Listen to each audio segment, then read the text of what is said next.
வணக்கம். இன்னைக்கு ஒரு புது ட்விஸ்ட்.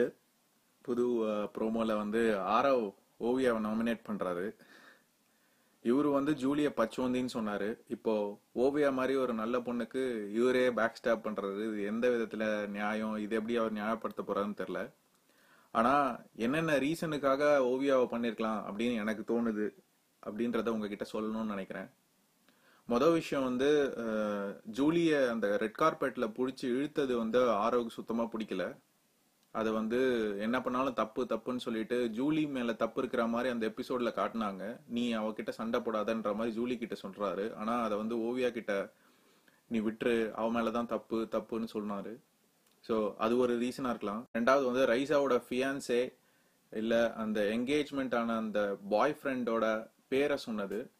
அது வந்து விக்கிபீடியாலேயே போட்டிருக்காங்க. சில நண்பர்கள் ஷேர் பண்ணியிருக்காங்க. அவரோட பேரை வந்து தெளிவாகவே போட்டிருக்கு. அதை பத்தி சொன்னதுல ரைசாக்கு என்ன கோவம்னு எனக்கு தெரியல.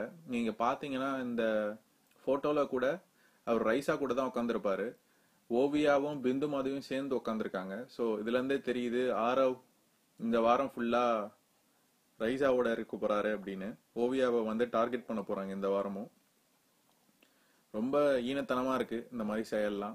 ஒருத்தரை நம்புறோம் அப்படின்னா கடைசி வரைக்கும் கூட நிக்கணும். திடீர்னு வந்து இப்படி பச்சவந்தி மாதிரி மாறுறதுக்கு இப்ப ஆரவுக்கு வந்து ஜூலிய பத்தி பேச கொஞ்சம் கூட தகுதியே இல்லை.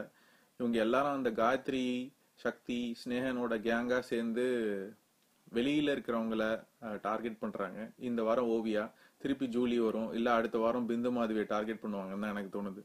பாப்போம் என்ன நடக்குதுன்னு.